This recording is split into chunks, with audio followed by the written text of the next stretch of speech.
कोई भी competitive exams होते हैं या गवर्नमेंट एग्ज़ाम्स होते हैं, तो कोई भी स्टूडेंट या कोई भी फेलो जो होता है वो एक चीज़ फॉलो करने के चक्कर में बहुत सारी चीज़ें अनफॉलो कर देते हैं। जैसे कि कोई भी हॉबी फॉलो करते हैं, music, sports, television, video games, तो ये सब छोड़ देते हैं। तो इस बीच वो जो फेलो स्टूडेंट है वो लाइफ का बैलेंस यहाँ पे लूज़ करना शुरू कर देता है। तो उनको हम क्या चीज़ बता सकते हैं कि उनको इस चीज़ में हेल्प मिले? So what you saying is कि बहुत सारे स्टूडेंट्स ऐसे होते हैं जो कि मान लो कोई किसी एग्जामिनेशन की तैयारी कर रहे हैं, वो चाहे कोई भी एग्जामिनेशन है, उसके चक्कर में, या एग्जामिनेशन क्रैक हो भी गई है, अब उसके बाद में पढ़ाई कर रहे हैं, तो उस चक्कर में क्या होता है कि उनका पूरा फोकस वहाँ चला जाता है और उसको लेकर के बहुत ज़्यादा सीरियस हो जाते हैं, बाकी सब जगह से ध्यान हट जाता है।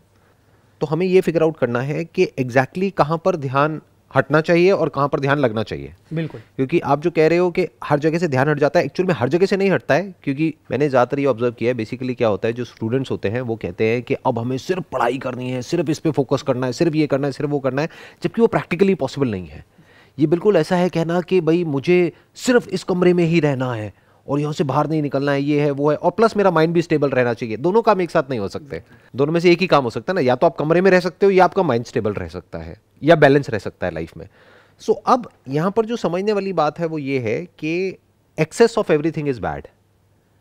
तो जो एक प्री कंसीव नोशन है ना बहुत सारे लोगों का, वो क्या होता है कि मेरे को सिर्फ और सिर्फ यही करना है, बाकी कुछ भी नहीं करना है। अब वो एक्सट्रीम में जा रहे हैं। तो जब एक्सट्रीम में पढ़ाई करेंगे और बॉडी रिवोल्ट करेगी अंदर ही अंदर, तब वो एक्सट्रीम में इंडल्ज भी हो जाएंगे। अब उनको वो जो एक्सट्रीम स्ट्रेस हुआ उसको कोप अप करने के लिए या तो एक्सट्रीम कुछ चाहिए, या तो ड्रग्स चाहिए, या अल्कोहल चाहिए, या सिगरेट चाहिए, या ये चाहिए, वो चाहिए, जो भी ये सब एडिक्शंस हैं, उस सब की जड़ क्या है कि वो एक्सट्रीम में किसी ऐसे काम में इंडल्ज हो गए हैं जो उनको करना पसंद नहीं है, लेकिन उनको लगता है कि मेरे फ्यूचर के लिए बहुत अच्छा है तो मुझे करना पड़ेगा। सो अब यहां पर समझने वाली बात क्या है कि कुछ चीजें हैं जिसको कभी नहीं छोड़ना चाहिए लाइफ में। कभी मतलब कभी नहीं। चाहे आप कोई भी एंट्रेंस की तैयारी कर रहे हो, चाहे आप कोई पढ़ाई कर रहे हो, चाहे जॉब कर रहे हो, चाहे बिजनेस कर रहे हो, चाहे शादी हुई है चाहे नहीं हुई है, वो क्या है, अपनी हॉबीज या जिससे माइंड को रिलीफ मिलता है, मे बी अच्छी चीज़ वो। वन इज दैट कि कुछ ऐसा जिससे कि आपके माइंड को रिलीफ मिलता है। बट अगर हम ओवर इंडल्ज हो रहे हैं उस चीज में तो बुरा है। फिर चाहे वो कोई भी चीज है, फिर वो चाहे अच्छा भी है। अच्छा क्या है, अभी हमारे पास में पानी है, पानी बहुत अच्छा है, बिना इसके मर जाएंगे, लेकिन अगर मैं पानी पीता रहूं सुबह से रात तक तो 10 लीटर पानी पियो तो बुरा है। बिल्कुल भी ना पियो तो भी मर जाएंगे। तो दोनों तरफ से मरे ना। सो अब समझना क्या है कि कुछ भी बुरा नहीं है लिमिट में, नंबर 1। नंबर 2, जो भी आप पढ़ाई कर रहे हैं या जो भी तैयारी कर रहे हैं, जो भी कुछ कर रहे हैं, जो भी काम कर रहे हैं, उसके साथ में कुछ है जिसको बिल्कुल नहीं छोड़ना है। वो क्या है, फिजिकल एक्टिविटी। हाँ, मोस्ट इंपॉर्टेंट।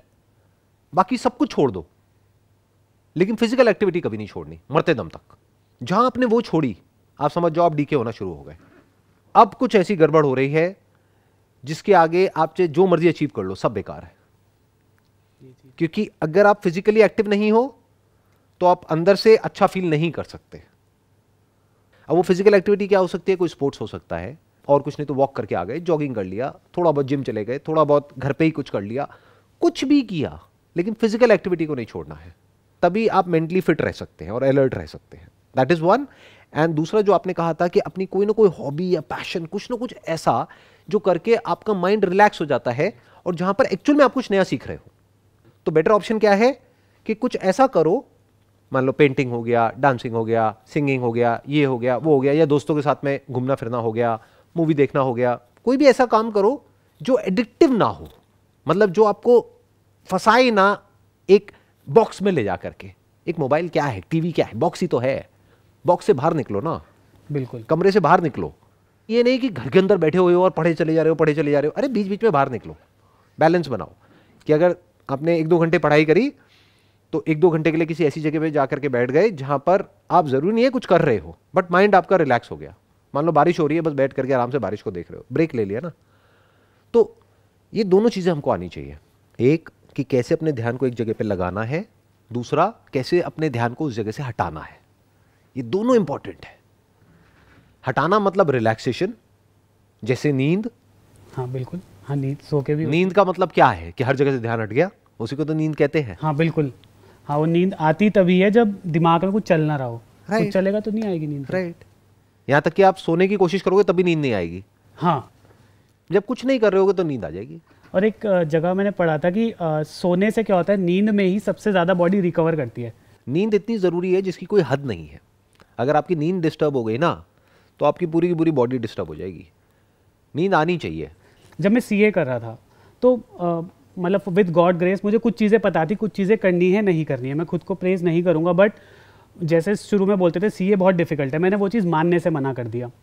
जब हम आर्टिकलशिप करते हैं तो 3 साल, मैं इसी का स्पेसिफिक एग्जांपल दे रहा हूँ क्योंकि मैंने यही किया है, तो 3 साल की आर्टिकलशिप होती है। तो स्टूडेंट्स कहते थे आप पहले साल से पढ़ना मत शुरू करो, तीसरे साल से पढ़ना शुरू करो। तो नेचुरली हमने देखा है कि वो सीए फिर 3-4 अटैम्प्ट बाद क्लियर होते हैं। हमने ये देखा है 12-12 घंटे पढ़ाई करनी पड़ती है, जो हम सुनते हैं। अभी मैंने पढ़ा था कुछ कि 45 डेज एक लड़की लॉक इन रही रूम में और उसका एग्ज़ाम क्लियर हो गया। अब ये चीज़ सुन के तो ठीक लगा, क्लियर हो गया, बट मेरे को पर्सनली ये चीज़ ठीक नहीं लगी कि इससे मैसेज बहुत गलत जा रहा है हमारे यूथ के लिए कि 12 घंटे पढ़ाई करके तुम क्लियर कर लोगे, सब कुछ छोड़ के कर लोगे। ये ना अंदर से मेरे मतलब ये चीज़ें ना मतलब खा रही हैं अंदर से कि यार ये चीज़ें सर्कुलेट नहीं होनी चाहिए। पहली चीज़ हम कंट्रोल नहीं कर सकते, बट वो यूथ पे हम कैसे मैसेज पहुँचाएं कि यार ये चीज़ें तुम्हें पता होनी चाहिए, क्या चीज़ को फॉलो करना है, क्या चीज़ नहीं करनी है फॉलो। इसका सिंपल सा एक वर्ड में अगर मैं आंसर दूं, जो भी अभी आपने कहा है, दैट इज मॉडरेशन। मतलब हर चीज लिमिट में करनी है। जैसे अभी हमने पानी की बात करी जी, पानी ना ज्यादा पीना है ना कम पीना है। और ये अगर किसी 1-2 ने कर भी लिया है कि अपने आप को कमरे में लॉक कर दिया 2 महीने के लिए, 2 महीने क्यों, फिर तो 2 साल के लिए लॉक करो। हाँ, और कोई बड़ा एग्जामिनेशन क्रैक करो। यहां से तो फिर भी आपको निकल करके मानो 50-60 हज़ार लाख रुपए की जॉब मिलेगी। हाँ, करना ही है तो अपने आप को 2 साल के लिए लॉक करो और फिर कोई ऐसी जॉब मिलेगी आपको जहां से कि आपको 10 लाख रुपए महीना मिलेगा।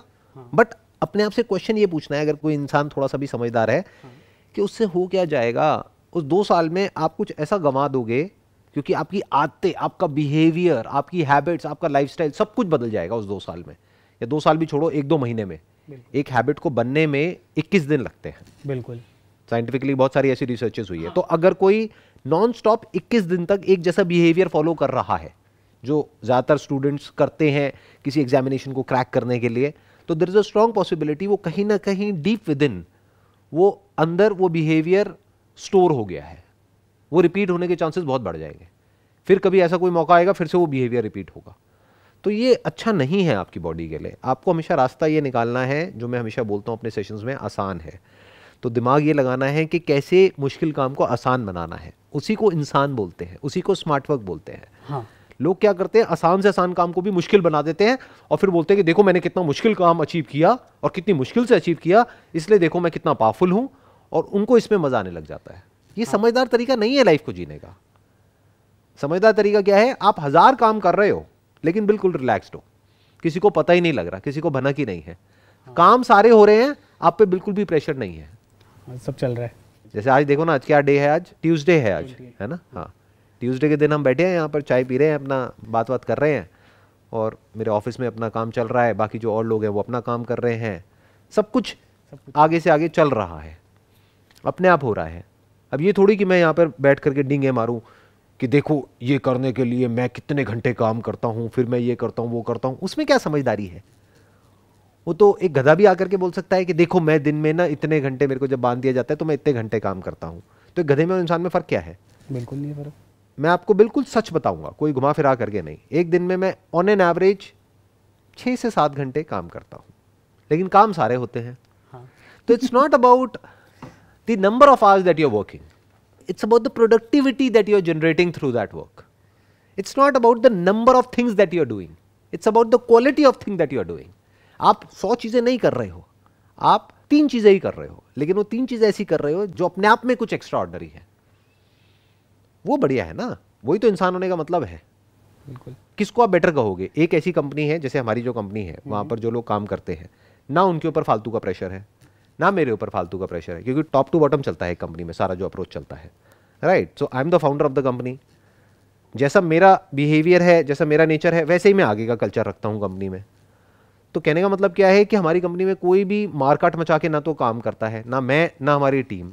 अपना आराम से सुबह आए, शाम को चले गए, फ्री हैं। दूसरी तरफ से ऐसी ऐसी कंपनीज हैं जहां पर के मारकाट मची हुई है, एज इफ कि पता नहीं क्या हो जाएगा, वॉर चल रही है बहुत बड़े लेवल की, कि इतना काम करना है। और वहां पर वो भी बड़े स्टाइल से फाउंडर आकर के बता रहा है कि मैं दिन में 16 घंटे काम करता हूं, और जो एम्प्लॉइज है उनसे भी 16 घंटे क्या, उनसे तो मैं 18 घंटे काम कराता हूं। तो इसमें क्या समझदारी है?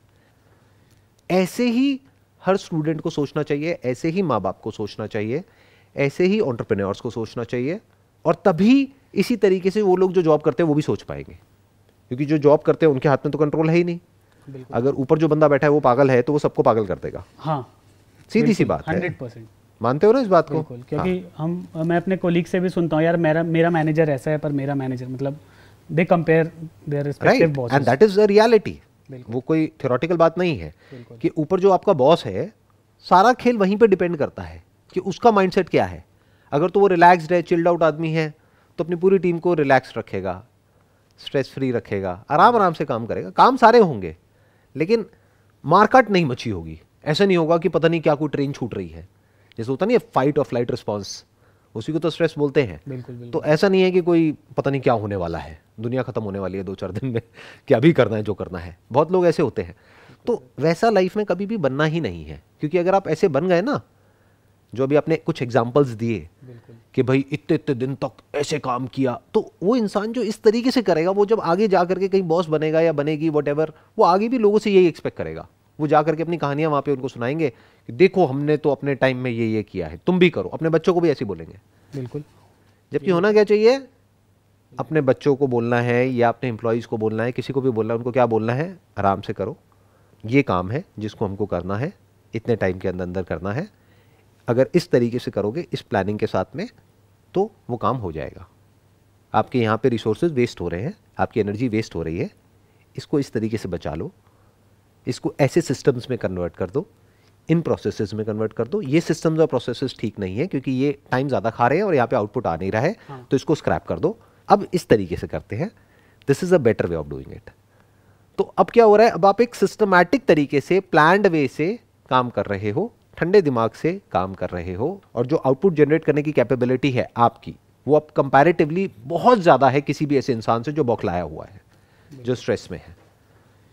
I hope you got all the answers जो भी आपने क्वेश्चंस पूछे उसके। बिल्कुल sir. Wish you all the best. Thank you sir.